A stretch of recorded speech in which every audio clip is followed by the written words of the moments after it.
that's what you're looking for, stay tuned.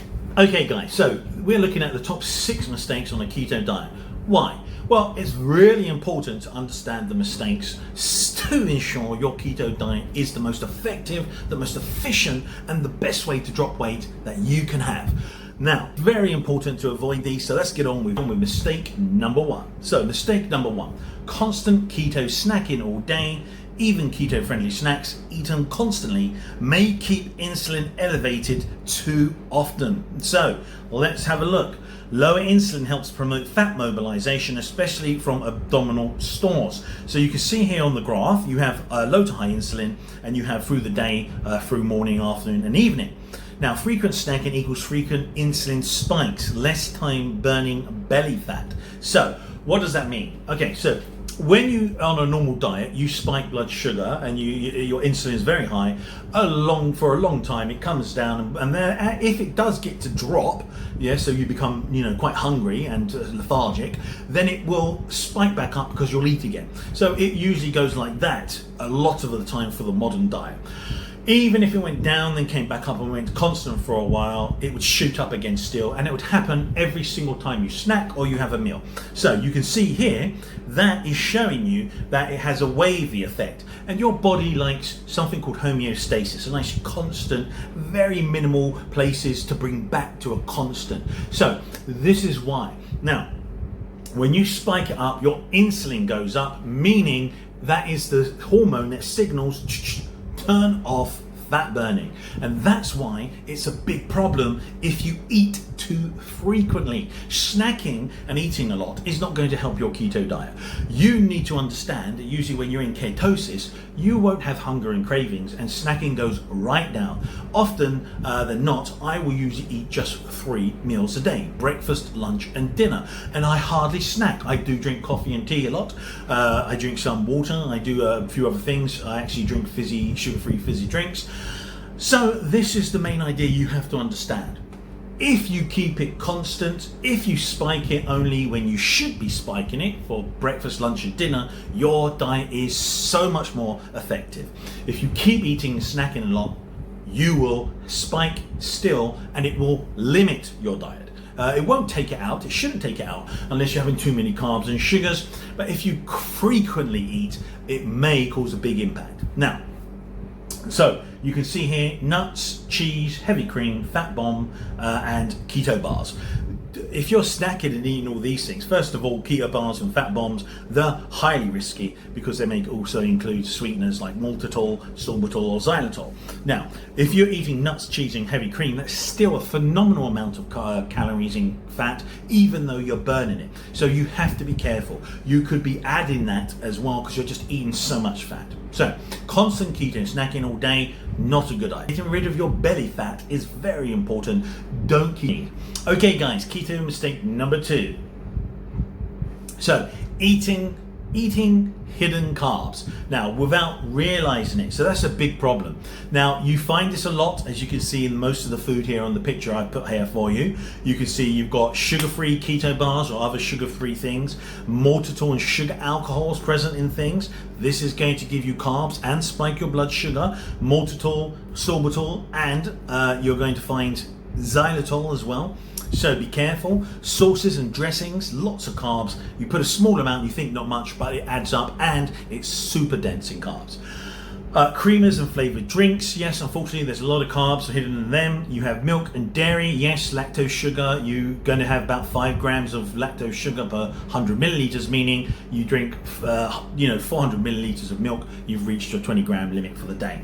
Now, looking over here, keto processed snacks, starches and fillers, they all add up, guys. So all of these are going to be giving you hidden things, sweeteners that are going to give you carbs and spike your blood sugar. And what does this mean? Well, hidden carbs equal higher insulin equals less fat burning. So what's going to happen? Raises blood sugar, increases insulin, blocks fat burning, ketosis drops, belly fat stays. Big problem. Now, read labels, count total carbs, don't let hidden carbs sabotage your results, stick to whole real foods to keep insulin low and fat burning high. Very simple, guys. That's easy to avoid. Read the ingredients, you'll be sorted. Now, guys, mistake number 3. Okay, mistake number 3, eating too many calories on keto. Too much of a good thing can still stop fat loss. Keto lowers insulin, but excess calories, even from fat, can keep your body from burning stored belly fat. So, excess calories, less need to burn stored fat, belly fat stays on. So here we go. Too many calories, very simple guys. The mistake, too much fat and calories. Now have a look. You have some nuts, you have cheese, you have butter, you have heavy cream, you have fat bombs and keto treats. You are still getting calories. Now keto is, and I can tell you now for a fact, a really good pass to eat a lot of fat and protein. But to under 200 grams of protein plus, don't eat too much fat. Why? Because if you eat too much frequently, why it slows fat loss. Here we go. Surplus calories equal less need to tap into stored body fat. So your body uses the calories you eat first, not the fat you store. Weight loss stalls even if you're in ketosis. Excess calories can still raise insulin and promote fat storage.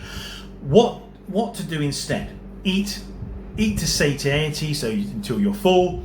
Control portions or high fat food, so don't go nuts on things like cheese. Don't have really high content fat products. Eat some of them as a snack. Just don't get carried away and go, okay, I'm going to eat a block of cheese for my dinner. Don't do that. Now here we go. Control the portions.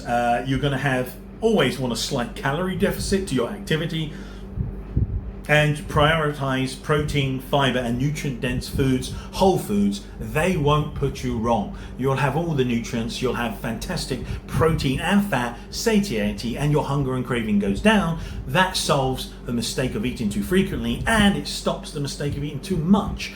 Don't eat and see if there's a problem. Go talk to your family doctor or your GP if you have any issues. This is the main idea.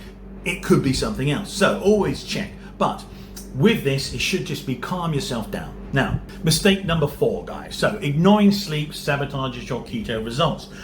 So you can eat you can be perfect on a keto diet, but if you don't sleep, you'll ruin it. Now, why is this? So very simple. Poor sleep, less than 7 hours of sleep increases stress hormones. So cortisol is your stress hormone. Cortisol rises. Higher cortisol increases appetite and cravings, especially from carbs. Insulin issues. So cortisol and poor sleep reduce insulin sensitivity, causing higher insulin levels. Now, 4, fat storage increases. Higher insulin plus cortisol promote fat storage, especially around the abdomen, your belly fat, guys. So get your sleep, get abdominal fat, you're sorted. Now, fat loss stalls. You burn fewer calories and hold onto stubborn belly fat. Get rid of it, guys. So good sleep, 7 to 8 hours. You'll be able to have cortisol down, insulin levels down, insulin sensitivity up, fat burning up. That's what you want. It's the opposite if you do not get enough sleep. So guys, very simple and straightforward there. Moving on to keto mistake number 5. So ignoring chronic stress sabotages your keto results. If you are someone, unfortunately, even if you get a lot of sleep, but you stress yourself out, yes, you've got to learn to relax, calm yourself down, think things through logically. If you've got ketones, that will happen as well naturally.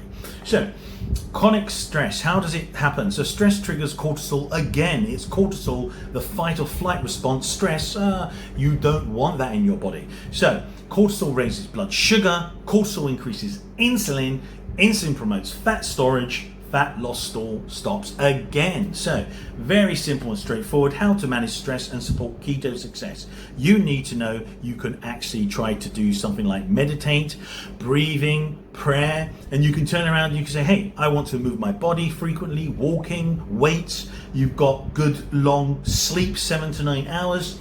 Spend time in nature and in sunlight. Connect to people who you like and support you. So make sure you plan your life ahead. This means less surprises, less stress. Okay, keto isn't just about what you eat, it's about how you live. So lower stress, balance hormones, burn fat, sustainable results. Belly fat gone. So now you're thinking, oh, I better get some more sleep. 100%.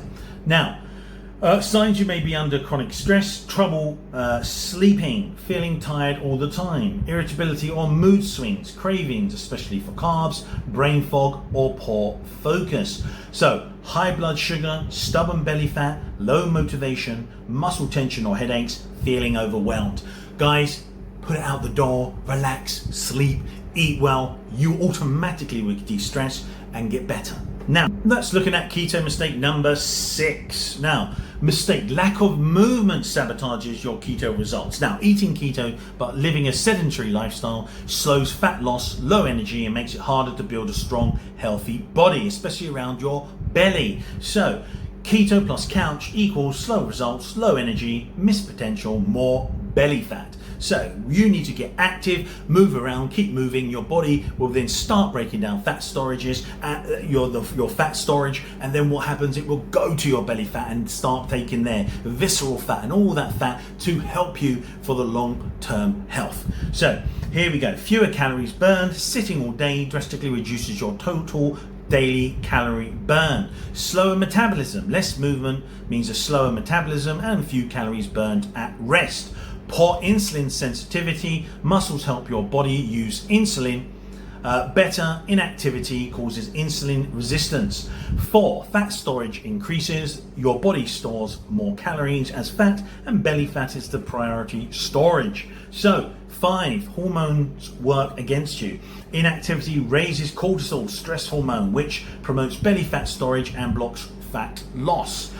Stubborn belly fat, the result, more belly fat and slower keto progress no matter how clean you eat. So guys, fix them, you fix your belly fat. Now, how do you do it? Move more, burn more, lose more belly fat. Look at walking for a long amount of time, lots of steps. Look at doing some strength training, intense training, running up and down the stairs. You can move around, take breaks, keep doing something, clean something, move something. Go on some cardio, walking, treadmill running, cycling, and the whole idea is keep things clean and consistent. You'll be successful to remove that belly fat. Okay guys, so the top 6 things to get rid of that stubborn belly fat on keto. You know now you can solve all these problems and you've got it sorted. So guys, questions, pop them in the comments, thumbs up and subscribe. Okay guys, I'll see you on the next one.